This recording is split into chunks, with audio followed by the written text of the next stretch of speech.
Hi everyone, welcome back to Munro Live. Jordan Rocha here. I'm here with Richard Famo, who's the founder and CEO of Voltaic. So Voltaic Marine, this boat that we're seeing behind us, this super sleek hull design, Richard's going to take us through. There's a lot of things that we're going to cover on this boat, which Richard will talk about that relate to hull design, the battery package, UI, etc. So we'll try and take it tip to tail and talk about what's interesting, but what's on the floor here is the alpha prototype that we're showcasing here at CES.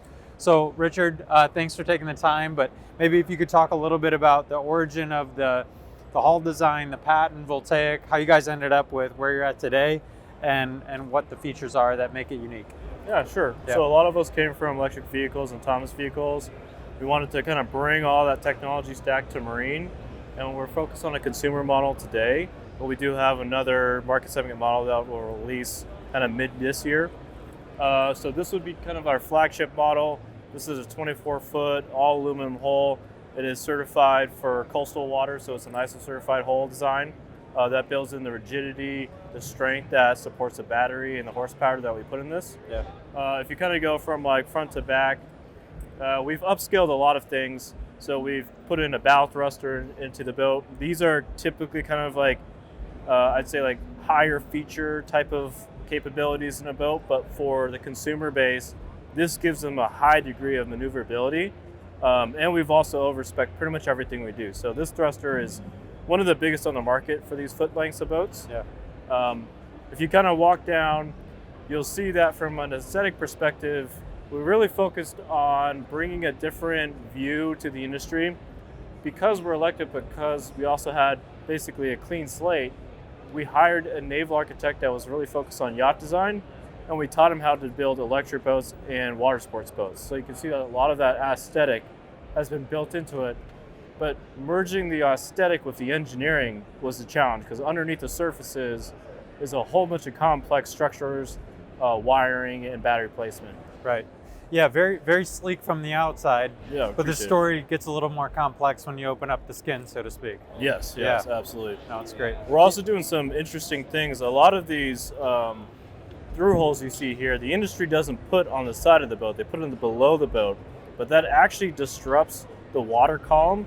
So we've placed them on the outside, which is also a little unique for the industry.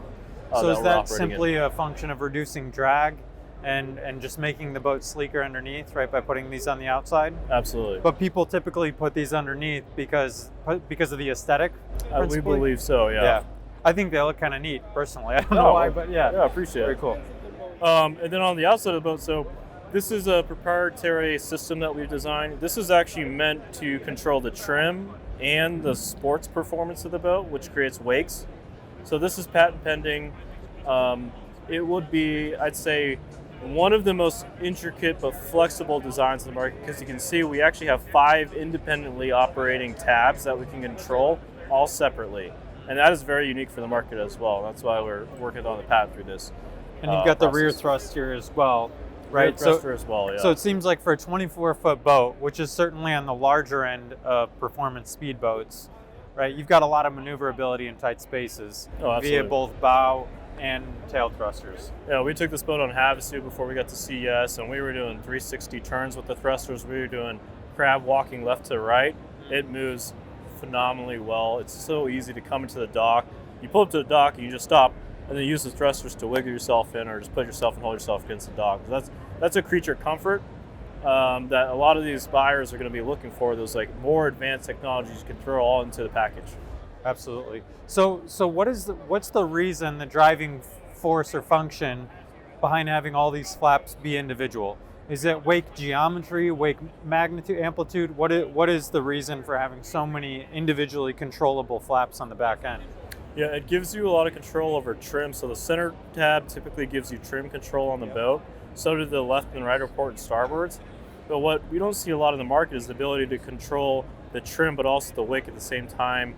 You can see on the plates that come up to the left and go from the bottom to the top of the hull, this is really where some of the wake system creation happens. The ability to control both of them independently or at the same time is what's going to give the user a very dynamic control of whatever they're trying to do, whether it be trim control, are really dialing in their wake to get a steeper wake or a longer wake or more push. Yeah. That's why we've spent a lot of time designing our own system around here. Versus a single plate that's going to come down and Exactly. whatever you get, you get. Yeah, exactly. Got it. And whatever geometry or hull design that you built, you're going to be locked into that. This effectively changes the geometry of the boat and all of the running surfaces. How difficult was it to select the linear actuators that you have for all the flaps, right? Because they're in a fairly harsh environment from a water perspective. Presumably, they're also seeing a significant amount of force from all that water pressure on the leading edge. We've been very fortunate to find a lot of good actuator companies. So these are completely submergible actuators. They have a high throw rate, a high torque rate. We've been pleased with their performance so far, but we always are looking for other vendors that have more advanced things we can play with. Sure. Because we also do think we're a little limited by what we're seeing in the market, to the point where we look at linear actuators, rotary actuators, and we're always trying to push the limit on what we can play with. Yeah, absolutely. Yeah, they look quite robust. It's almost like a liftgate actuator, but a bit more sophisticated in a much harsher environment. Oh, absolutely. Yeah. No, that's great. Awesome. Yeah, and we can start walking up and looking at the UI. I can talk to the battery placement. You can see the way we built this very traditional layout for a consumer boat, but what we did more uniquely is we have a battery going down the middle of it, down the middle walkway, and we have a battery in the rear of the stern of the boat. And what that does, that gives us an energy density of 300 kilowatt hours per 24-foot length. It also gives us a lot of dynamic weight balancing, so you have a weight kind of keeping the front of the boat down. We also have weight in the back where you need it for stability. Right. So does that help the vessel overall get up on plane quicker by having that front weight mass always available to you via the battery? Absolutely, and that's why we would put a lot of battery down the middle and more forward in the boat. And that is part of the patent that protects this boat design, is the whole integration between the architecture of the boat, the structures, the placement of the batteries, the energy density per foot that we're getting because of these integrations that we've done with two different battery patents. So it's not a parasitic mass to the structure, it's supplemental, right? Their structure, they're complementary to one another. It's inherently more stable because the center of gravity is placed lower in the boat. Right. Makes perfect sense. No, it's great. I think with that, we could probably move inside and talk through some of the interior features. Yeah, so we can walk you through the UI, kind of talk about the inside. I guess let's focus on the battery system for a second. So you can see the floor you're stepping on is removable. That is because the pack right there. So this whole midsection comes out, batteries right underneath.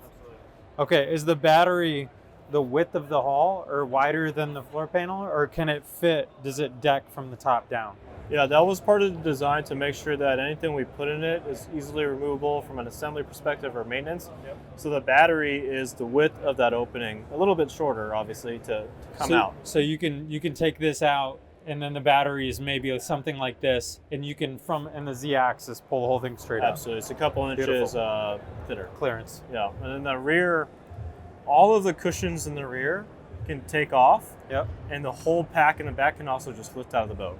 And then we get kind of that front concept in the boat, because typically a motor takes up that whole midsection. Yep. There's no motor there anymore. That whole area is also a massive storage locker. It's big enough to literally fit a hot tub in it. Oh wow, that's huge. The whole upholstery dimensions is basically how much storage you get. So, especially for folks who don't know a lot about batteries and shorting out and sealing, etc., how did you guys manage having a bunch of high voltage battery packs in a boat that is inherently going to have water everywhere and is in the water, to keep it protected from being shorted out, to keep the dry things dry and the wet things wet? Yeah, so just redundancy. So our cells are protected completely from water or air. You can't touch them in the way that we assemble our modules. Our modules are housed in waterproof packs. We have humidity sensors in all the packs where we can see it real time, anytime the boat's on or off from an OTA perspective. Yep. And then on top of that, the packs are mounted in specific locations where water is not going to pull up to the pack. The water is going to hit a bilge pump before it does that, or an emergency alarm. So there's a whole bunch of layers of protection. Yeah. On top of that, we have other safety protocols from the software perspective. We have other hard disconnects that are built into the modules, the pack, Safety the interlocks VCU, to decouple and decouple, manual interlocks as well. Just redundancy, safety is absolutely one of our highest priorities. yeah, absolutely.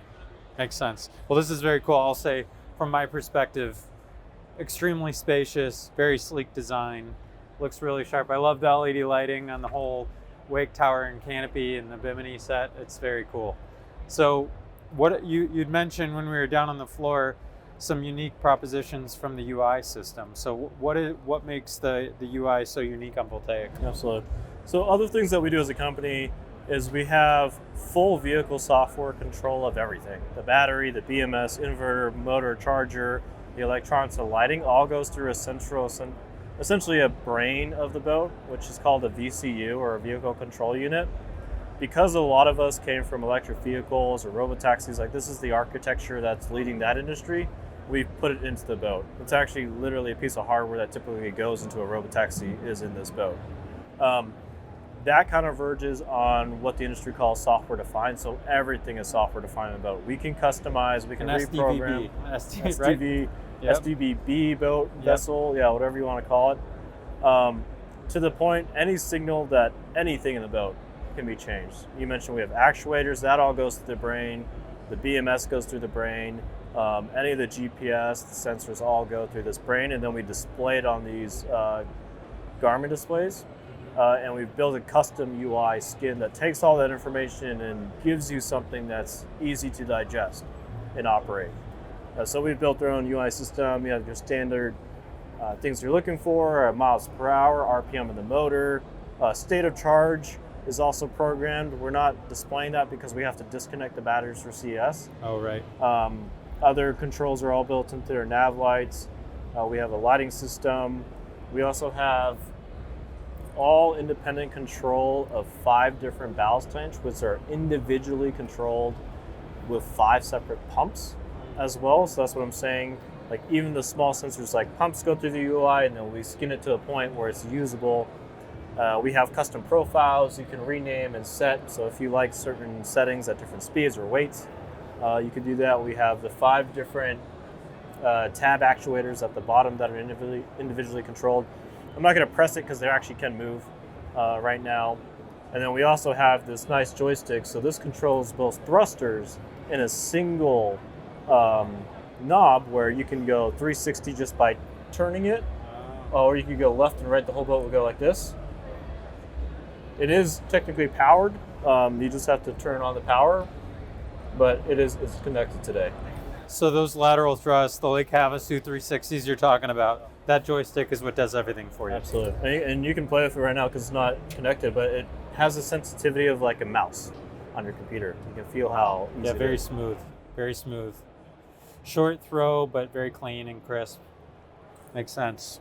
And so what I'm gathering, right, as I look at the way you're managing ballast and bilge and thrusters and all the actuation and flaps you've got in the back, highly tunable, very customizable profile in terms of managing the wake, managing the attitude of the boat, everything about it. Absolutely. Yeah. And it can be saved on the fly, it can be renamed, so updated as many times as you want. That's great. So you could have a wake surf mode just like you have here, or you could have, the dad's wake surf mode and mom's wake surf mode. Yeah. And you could have 2 totally different Or profiles. the kids like a little gentler speed. And what's interesting is that because it's a software-defined boat, all of that software stack we just talked about is going into our commercial boats and our defense applications. And what's great is we get to prove it out on any boat that ever hits the water, and we're aggregating all of that software testing throughout all the to different perpetually models. make it better. Yeah. No, that's fantastic. So at a very high level, right, this is an electrified wake boat, speed boat, performance-oriented vessel. What makes a electric boat a unique value proposition versus an ice boat, right? I look at a Mastercraft and it's got an inboard motor and it's got a lot of power and you fill it up. What makes this unique? There's a lot going on here, but to put it in simple terms, like what is the unique proposition to go with an electric boat? Well, we should have taken you guys on the water, because one thing that you're going to notice off the bat, it is just absolutely silent. It's so quiet. You're hearing the water hit the bottom of the hole.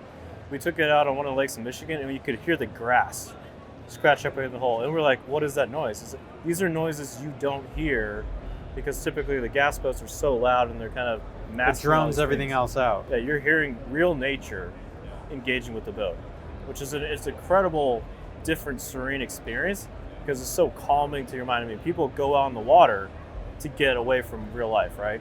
But now you're getting away from the sound too. Obviously, if you don't turn your sound system on, which is really beefed up for us. Other things, the performance, like the torque is instantaneous. We have 1,900 foot-pounds of torque just in this configuration alone. We have not found a prop that we could ever not handle with the motor. They just don't exist. The other thing that's really great is there's no exhaust. So when you're in the water and you're just wanting to relax, in the environment, you're also not getting those kind of whiffs of gas exhaust from boats, which are pretty heavy, that like disrupt that and kind of make you want to like throw up or have a headache. Right. So those type of user experiences are very profound instantly when you get out. I think the other thing is, maintenance is also the same thing as electric car. We have 0 oil maintenance for the lifetime of the boat in this model, and no winterization need at all. Wow. Because we have no transmission, we have no gearbox. Pull it up on the trailer, get it covered, and you're done. Yeah, absolutely. Wow. Yeah, I mean, those are things that, right, you kind of need to talk through to like, oh yeah, that obviously wouldn't exist, or you would be able to hear that. It's very cool. It's equally as, and maybe perhaps more profound in a marine setting, the noise sensation, right? Because a boat is much, much louder typically in a relative sense than a vehicle, right? Because you're open cabin, right? You're hearing everything. And so, well, I got to say, Richard, this has been a great tour. It's very, very exciting what you guys are doing here. I love the way that you guys have laid out the boat, and I can't wait to see the next iteration. Absolutely. Well, we'll take you guys on the water as the next thing. So thanks for coming out. Thanks, Richard. Appreciate it. Yep. Thanks, everyone.